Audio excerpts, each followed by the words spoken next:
OP, reflexiones al hilo sobre comunicación y opinión pública, con Damián de Glaube y Carlos Lazzarini.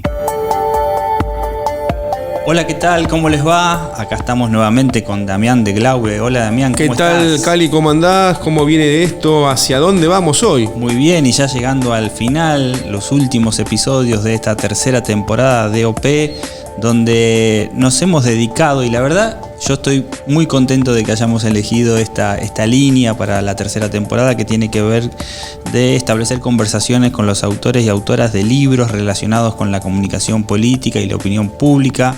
Y la verdad que algo que nos ha mostrado esta tercera temporada es que hubo mucha producción de textos, de libros, de contenidos, de cumbres, ya vamos a hablar también, que tienen que ver con la comunicación política. Material muy bueno, muy valorado, que hemos tratado de ponderar.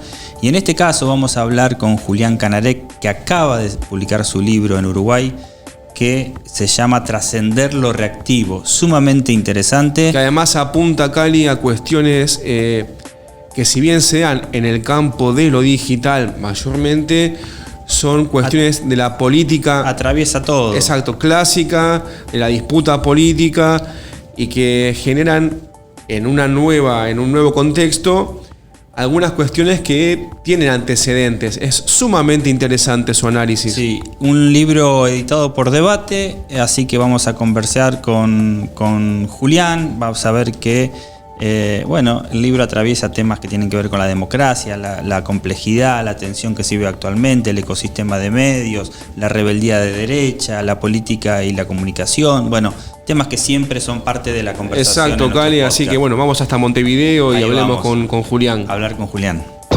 Bueno, Julián, la verdad que nos interesó muchísimo tu libro. Nosotros estamos dedicando esta tercera temporada de OP Podcast justamente a los autores y autoras de libros que tienen que ver con la comunicación política, la opinión pública y demás. Así que nos vino justo esta aparición de cómo trascender lo reactivo. Así que lo pudimos leer. Y nos interesó mucho conversar contigo. Bueno, muchas gracias. Gracias una vez más por la invitación a conversar de comunicación política, en otras ocasiones de cuestiones más prácticas y ahora de esta reflexión teórica que me llevó un añito largo de elaboración y de orden, ¿no? En realidad las reflexiones teóricas a uno le llevan más tiempo. Claro. Y lo acompañan durante el trabajo profesional, pero bueno, esto es muchísimo menos,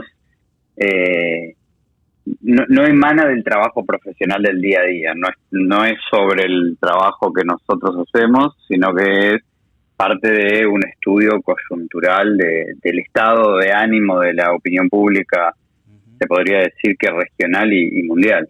Sí, y aparte yo lo tomo también como una conversación en continuo, ¿no? Tuve la oportunidad de ver tu charla ya hace un tiempo, en aquella cumbre de comunicación política en Madrid, donde un poco, obviamente los temas son los temas sobre los que se viene conversando hace tiempo en la comunicación política. Recuerdo que ahí hablabas un poco de esta ilusión que había despertado en su momento Internet, las redes sociales y demás, de una cierta horizontalidad, una cierta ilusión de conversación real, de colaboración y bueno, nada, como con el tiempo esa ilusión se iba desvaneciendo y entrábamos un poco en esta sintonía que empezás a hablar en el libro, ¿no? Que prácticamente nos limitamos a lo reactivo, a las tesis y antítesis, y que muy difícilmente llegamos a una síntesis, ¿no? Sí, bueno, las redes sociales generaron toda una etapa de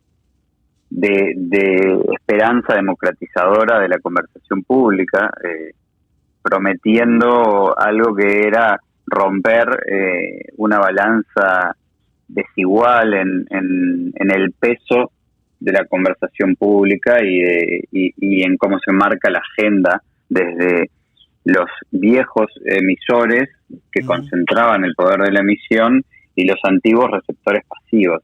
Este cambio que encontraba a audiencias, movimientos políticos, ciudadanos empoderados en tanto emisores que podían interpelar al poder desde una cuenta de Twitter, desde un video de TikTok, desde cuentas de Facebook, tuvo como momentos fundacionales que tienen que ver con la campaña de Obama en el 2008, la primavera árabe, los movimientos de indignados en España, o el Occupy Wall Street. Cualquiera de ellos lo que hacía era empoderar a las masas que utilizaban a las redes no como herramienta de comunicación solo, sino también como herramienta de incidencia en la política de sus países.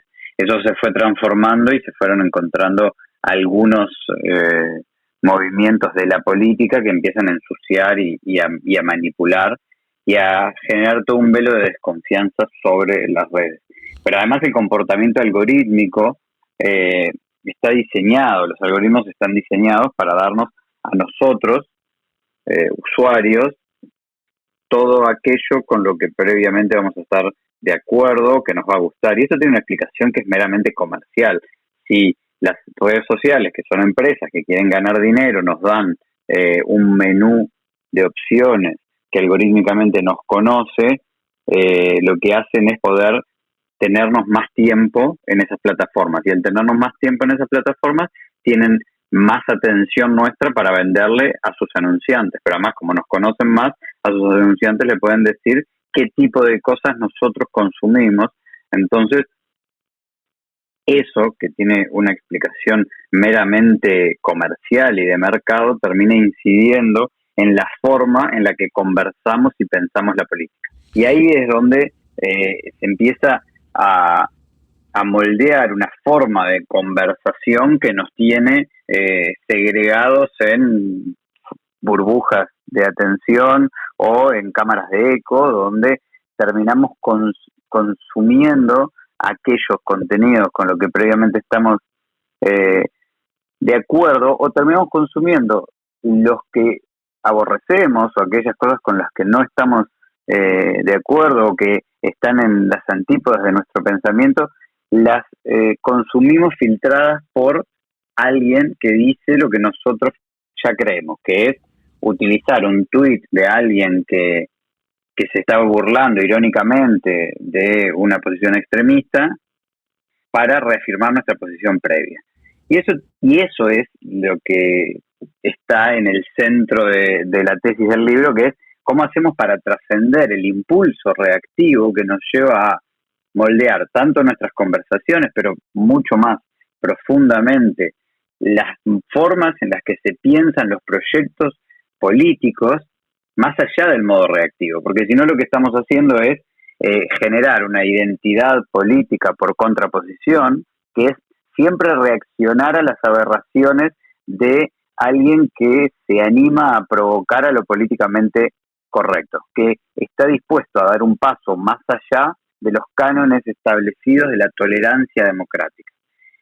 Eso, que es una provocación constante y que la hacen personajes políticos identificables fácilmente en todos los entornos democráticos del mundo, diría, genera una concentración discursiva alrededor de ellos que implica que todos quienes no están de acuerdo con ellos tengan una expresión popular que atraiga muchos votos o pocos votos, igual seguimos conversando acerca de la respuesta que le podemos dar al provocador de turno, en vez de estar pensando cómo articulamos proyectos políticos propios que tengan incidencia tanto en la agenda pública, en la comunicación, en las apetencias de la ciudadanía, que sean tan potentes como las provocaciones que ellos están haciendo, pero no dependan de la respuesta a las provocaciones.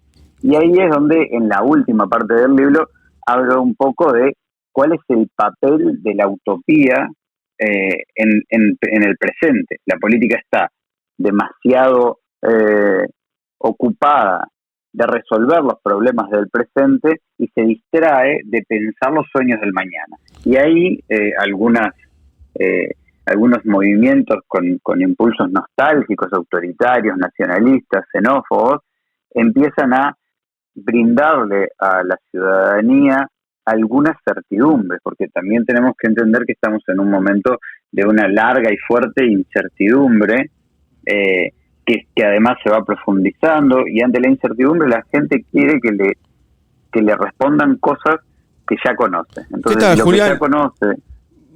Te paro un poco justo en este tema que me pareció excelente de tu libro, que hablas de miedos, etcétera.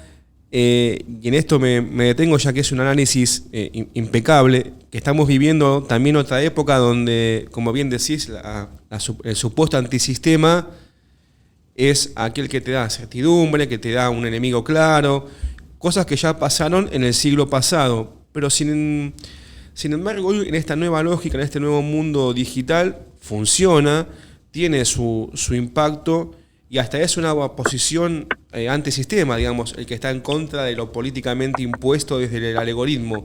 ¿Cómo viste esto en esta obra, en este libro en el cual lo plasmaste de manera muy interesante? ¿Qué amplitud te merece esto, ya que es un fenómeno que a mí me parece sumamente interesante? Gracias a Dios parece que se va diluyendo en algunos aspectos, pero ha generado muchísimos actores antisistema de extremos, como vos decís vos, con valores xenófobos, con la política violenta. ¿Qué te merece esta nueva reflexión que se da en un mundo que vos conoces mucho como el digital? Bueno, primero, permitime dudar sobre si se está pagando. Veamos, en función, en la América Latina ha tenido un personaje muy potente como Bolsonaro que hace que el resto se asusten, pero Keiko Fujimori no ganó las elecciones por muy poquito, Bolsonaro tuvo muchísimos votos, tenemos que ver qué pasa con Milei, no sé si se está pagando, me genera dudas, y la pandemia tiende a profundizar la incertidumbre, por lo tanto a que todos estos que son personajes que lo que hacen es desafiar el status quo o decir que desafían el status quo tengan una atención muy grande. Claro, los algoritmos... disculpame, sí, Julián. No, evidentemente, así como pareciera que se apaga en algunos lugares, el caso Trump y Biden y demás, es cierto lo que vos mencionás también. Y está bueno en el libro cómo metés toda la parte del tema de las democracias, hace referencia ahí a los libros de cómo mueren las democracias, etcétera, cómo se vive en tensión, cómo se juegan los bordes de la democracia, ¿no? Y cómo se dan respuestas simples a problemas complejos. Seguramente algo ahí también has visto de Daniel Innerarity cuando habla de teoría para una democracia compleja, etcétera. Y estos outsiders, esta gente que juega sobre la nostalgia, sobre los nacionalismos y demás, apelan a respuestas simples que parecen prender en la poca atención que se tiene de las audiencias, etcétera, golpes de efecto, lo que vemos en campañas electorales. Esta cuestión de derecha que surge, como bien decías, el caso Milei, etcétera, ¿no? Digamos, un poco estos personajes que juegan al borde, tensionan al máximo la democracia, ¿no? Sí, juegan con reglas que la propia democracia va instalando, ¿no? Porque, por ejemplo, la crispación discursiva dentro de las discusiones electorales o la electoralización del debate público aún fuera de los periodos de campaña, son cuestiones que la política ya va instalando, ¿no? O la denuncia de que son todos deficitarios en su accionar cuando están gobernando. Entonces, si ya pasó el gobierno, la oposición, la derecha, la izquierda por el gobierno y seguimos teniendo los mismos problemas, el único que puede presentarse como un mesías salvador que tiene realmente la capacidad de auto-identificarse como el único y salvador contrahegemónico, es alguien que viene de afuera de la política. Y así lo hizo Trump. Y así, con esas ropas, se vistió, por ejemplo, Bolsonaro, que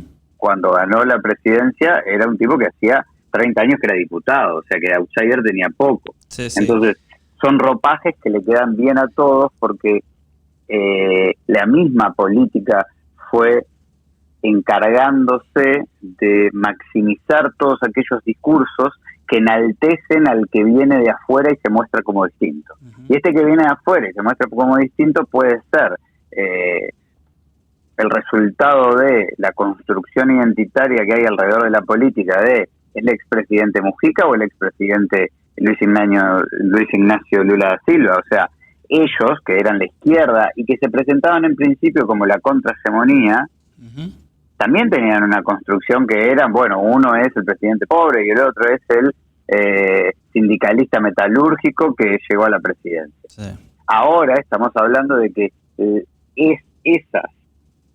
esas construcciones identitarias que fueron haciéndose en el tiempo en función de lo contrahegemónico, pasaron a gobernar. Y cuando gobiernan, pasan a ser parte también de la hegemonía. Entonces, le permiten a alguien que no pertenecía a lo contrahegemónico adueñarse de este discurso contrahegemónico junto con una serie de teorías de la conspiración que tienen poco que ver con la verdad o con los hechos objetivamente descriptibles. La rebeldía de derecha. Y bueno, ahí sí. Hablas un poco también en el libro de todo el tema de posverdad, etcétera, ¿no? Digamos, cómo pivotean sobre esa plataforma. Y también cito a Pablo Stefanoni que habla de la rebeldía, de si la rebeldía se volvió de derecha. Yo creo que los conceptos sobre la verdad, por ejemplo, se ponen en cuestionamiento, ya no hay verdades absolutas y algorítmicamente ya es muy difícil desmentir los oscuros procesos de la posverdad. Entonces, la posverdad está instalada, la posverdad es mucho más que las posturas sobre hechos objetivamente interpretables y descriptibles, pero se va metiendo en los procesos políticos, ya no en los electorales, se va metiendo en los procesos políticos a largo plazo. Entonces, y ahí es donde la política responsable, y cuando hablo de la política responsable, que es un término que repito muchas veces, es todo lo que hay desde la derecha y la centro derecha, tradicional hasta la izquierda, son todos aquellos políticos que forman parte de un debate muchísimo más republicano y responsable, que terminan siendo funcionales al discurso del provocador de turno. Y esto es lo que me preguntaban un poquito antes, que tiene que ver con cómo el comportamiento algorítmico dispara algunos elementos de quienes están en los márgenes de la democracia y los lleva al centro del debate público. Entonces el debate público termina siendo sobre algunos personajes que son marginales en su intención de voto, pero el mainstream político y mediático, al concentrarse en responderle a lo que entienden que es una aberración que no debería ni poder tener voz porque les parece que es una aberración que debería indignar a muchos, construyen su discurso político alrededor de esa presunción de indignación colectiva, pero lo que terminan haciendo es poniéndole todos los focos de la visión pública a esos discursos y muchas veces normalizándolos, porque debatir con la aberración implica también traerlo al ring, y traerlo al ring es traerlo a un ring en el que había determinadas reglas del juego que implicaban un debate republicano que no traspasaba ciertas barreras. Entonces, lo traemos al ring y lo dejamos pelear con sus propias reglas y pensamos que nuestros argumentos pueden convencerlos a ellos de entrar en razón. Y en realidad lo que estamos haciendo es le estamos mostrando a todos los que están mirando esta batalla imaginaria que acabamos de construir en ese ring, que no está descrito en el libro, pero que es una forma de ahora de hablar de esta batalla discursiva, es, bueno, trajimos a un provocador que estaba sentado al lado, claro, al centro del ring, y en realidad quisimos pelear con las reglas de el boxeo olímpico, que tiene su casco, sus guantes y el que vino al lado viene a pelear con las reglas del OSCE. ¿Y Entonces, cómo se combina esto en el mundo digital? Ya que a veces las estrategias de comunicación, viste, es, bueno, cuanto más choque hagas, cuanto más luzca, bien o mal, tu posteo, tu comunicación, más impacta. ¿Cómo la política intenta el diálogo con eso? ¿Cómo la ves vos? yo lo que creo es que no hay que pedirle a lo digital soluciones o procesos que implican a toda la política en su conjunto. Creo que hay que salir un poco de lo digital. Se puede hacer política sin Twitter y eso es algo que va en contra incluso de mis intereses como consultor especializado en estrategia digital, ¿no? Pero la verdad es que tenemos que empezar a pensar de nuevo a la política como el ejercicio de recorrer el territorio, potenciar los diálogos y después sí hacer una estrategia digital que no puede estar ausente, pero que no puede ser el centro de nuestros desvelos en función de cuántos likes vamos a tener, porque después no tiene correlato con la realidad. Sí, bueno, Entonces, ahí en el libro vos planteás, y bueno, es algo que desde la pedagogía, desde la docencia, grandes maestros como Mario Riorda y demás insisten, pero parece que no termina de verse así, digamos, la comunicación como una instancia de conversación y la política como transformación, la comunicación política como gestión y no como marketing, como habitualmente. Ahora estamos en campaña en Argentina, cuando se escuche este podcast ya van a haber pasado las elecciones, pero vos tenés todo un capítulo que habla de las campañas electorales, como esa dimensión de la comunicación política acotada en el tiempo. Se sabe que las campañas empiezan y terminan y demás, pero también como una manera, como una instancia donde se evidencian todas estas cuestiones de falta de conversación, donde se intenta escuchar, donde se hacen muchas simulaciones, pero en realidad no sé con qué resultados, ¿no? De poder conversar de verdad y donde toda esa puja que hay por la atención de las audiencias, etcétera. sí, bueno, en el libro están citados varios de los que ustedes han nombrado, varios autores que saben de estas cuestiones mucho más que yo, tanto Mario Riorda como Daniel Innerarity, porque vienen trabajando sobre esto. Innerarity dice algo que a mí me resulta muy, muy lúcido, que es complejo de llevar a la práctica, que es: si la democracia ya es compleja, en su teoría de una democracia compleja, hagámosle más compleja. No hagamos esfuerzos por simplificarla aún más. Y ahí hay como algunos... Claro, él dice incluso que simplificarla es el peor de los males, ¿no? Peor que la corrupción, peor que tantos otros males, digamos. Incluso es de nuevo combatir lo que nos parece nocivo con las herramientas de quien está planteando ese marco de discusión. Entonces, desde el punto de vista argumental, lo que hay que hacer es acercarse, y ahí me parece que lo que sí se puede hacer para volver a la conexión es prestarle mucha atención a los movimientos sociales que utilizan las redes de manera espasmódica cuando lo necesitan, y ahí van a haber citado en el libro un proyecto estadounidense de republicanos que no querían la reelección de Trump, que se llama The Lincoln Project. Van a haber citado todo el movimiento de jóvenes peruanos que llevó a la renuncia de Merino durante después de la vacancia de Vizcarra.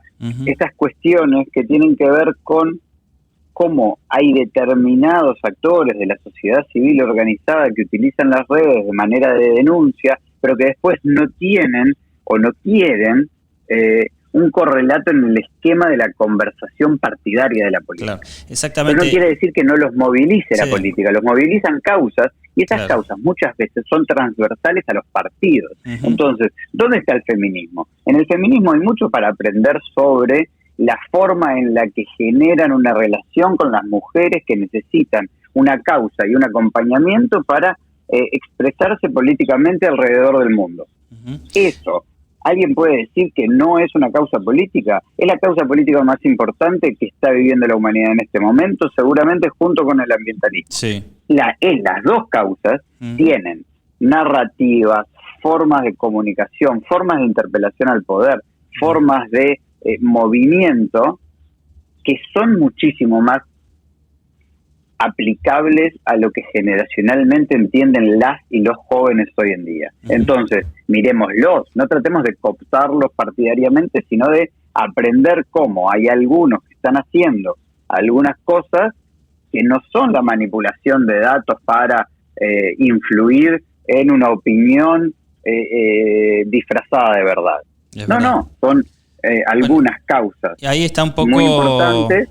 Claro, ahí está un poco, no quería espolear el libro, pero para ir cerrando la conversación, digo, sobre el final, bueno, un poco señalar algunos caminos posibles para recuperar esa conversación, ¿no? Porque, bueno, nada, inspirar un poco de optimismo, si se quiere, de qué cosas se pueden hacer para recuperar esta cuestión básica de la comunicación, que es la conversación, y entendida también como gestión y que va de la mano de la política, que no son cosas diferentes en el caso de la comunicación política, ¿no? Con un espíritu de transformación, digamos. Dejás al final como unas líneas de, bueno, ¿por dónde ves la cosa como para recuperar esa conversación? Sí, porque creo que los consultores y quienes trabajamos cerca de la política tenemos una gran responsabilidad que muchas veces no vemos, que es el rédito de la campaña próxima, que es ganar las elecciones, no nos puede llevar a tomar las herramientas que sabemos que a largo plazo deterioran lo más importante que todos tenemos, que es la democracia y los procesos democráticos de debate público. Entonces, si podemos desarrollar proyectos de política que lo que hagan es reconectar con la ciudadanía de manera genuina, sincera, más allá de la creencia política, más allá del espacio y el lugar donde se ubique el proyecto que estamos defendiendo en este momento dentro del arco ideológico, pero que responda a creencias propias, genuinas y a preocupaciones de la ciudadanía y no a mecanismos tácticos que nos van a hacer ganar la próxima elección, pero van a haber deteriorado el entorno a largo plazo. Entonces, a partir de ahí creo que se puede reconectar, creo que no hay política sin comunicación, así como no hay comunicación sin la política de fondo, pero llegó el tiempo de pensar cuáles son las utopías de los próximos 20 años para no tener 20, 50, 100 años, para no vivir en el terreno de las distopías. Las distopías son aquellos mundos donde no queremos vivir, ¿no? Uh-huh. Son todas los sueños de futuros perversos que hacen de la sociedad algo un poco peor. Bueno, tenemos impulsos a entender que los males de la actualidad son la confirmación de distopías del pasado. Y eso también está expresado en el libro y ahí es cuando viene nuestra fascinación por decir que todo lo que dijo Orwell está acá, por encontrar que Hannah Arendt estaba analizando el mundo político de una manera premonitoria, o por pensar que lo que dijo hace 5 años Bill Gates sobre la posibilidad de una pandemia se está confirmando. Bueno, confirmamos las distopías del pasado, pero nos olvidamos de un montón de distopías que no se confirmaron. Entonces, sí, bueno, en un mundo donde se elaboran un montón de teorías de la ficción y de la realidad, futuras y proyecciones de las más diversas, algunas se van a confirmar. Pero eso no quiere decir que nosotros no podamos pensar que Margaret Atwood dice algo que es muy bueno, que es que existe una utopía, y dentro de este término que él ya llama utopía, está toda la utopía y toda la distopía, y que para que exista una utopía es porque existe una distopía, porque cualquiera de las dos son latentes y probables. Bueno, si estamos viviendo alguna de esas cosas, también está en nosotros encontrar los territorios de la utopía, elaborar proyectos políticos que enamoren por sí mismos y no por reacción a lo que está sucediendo en el presente. Entonces, si pensamos un poco más allá, si prendemos las luces largas, quizá haya algo para ofrecerle, o quizá haya algo para construir en conjunto con la ciudadanía, que es un proyecto colectivo y que no tiene que ver con élites iluminadas que están pensando el mundo de los próximos 50 años sin generar conexiones genuinas con quienes van a vivir ese mundo. Entonces, escuchar a la hora de generar proyectos y dialogar a la hora de llevarlos a la práctica y pensar muchísimo más a largo plazo para que no nos distraiga el debate del presente. Muy bien, Julián, la verdad que es sumamente claro, extenso, y seguramente vas a dejar con muchas ganas de acercarse al libro a quienes escuchen este podcast, así que... Con debates muy actuales, con cuestiones muy actuales, muy tangibles. Obviamente, sí, un repaso. Nos quedó ahí alguna cosa pendiente, hablar del ecosistema de medios, que también hay referencia en el libro. Y que demás, ya lo pueden escuchar en OP. Además lo pueden escuchar en el capítulo de OP de la temporada 1, en la que está Julián también. Sí, pero lo dejamos también para que lean el libro y profundicen más. No queremos agotar todo en este podcast. Así que, Julián, muchísimas gracias otra vez por esta conversación. Muchísimas gracias a ustedes y estamos a las órdenes. Bueno, Damián, la verdad que es hablar con Julián Canarek y es muy difícil con los libros, nos pasa, ¿no? Que darle algún acotamiento, alguna línea, ya que dispara muchísimos temas. Dispara muchos temas porque aparte de su última obra, esto de trascender lo reactivo, engloba un poco temas que son habitualmente abordados por nosotros en los distintos episodios: la democracia, la opinión pública, lo digital, el territorio. ¿Qué pasa con los nuevos outsiders, con la rebeldía? Exacto, y este libro te da, como todas las obras, el momento que decimos, ¿no? De que bueno, paramos la pelota, un café, pensamos, producimos con contenido académico, intelectual, temas que están hoy en el día a día de la consultoría política, de la comunicación, de la opinión pública, de la ciencia política. Y aparte cómo el mismo Julián, a través de su libro y en esta conversación, nos traen autores que han sido parte de nuestras temporadas, ¿no? Exactamente, Daniel Innerarity, de Mario Riorda. Que además se genera hoy un nuevo debate sobre el contexto, la cosmovisión del mundo, la cosmovisión política. OP humildemente promueve y genera cuestiones que son sumamente interesantes. Así es, así que bueno, un placer haber conversado con Julián y haber transcurrido un nuevo episodio de OP. Para Cali, antes de que nos vayamos, ¿dónde nos encuentran? Si en los sorteos de libros, en alguna charla, si alguno quiere participar. En todas las redes sociales. OP-podcast, Instagram, Twitter, WeTalker, Spotify, Conversatorio, Google, iVoox y todo espacio del cibermundo donde haya podcast, ahí estamos, exacto. OP, reflexiones al hilo sobre comunicación y opinión pública, con Damián de Glaube y Carlos Lazzarini.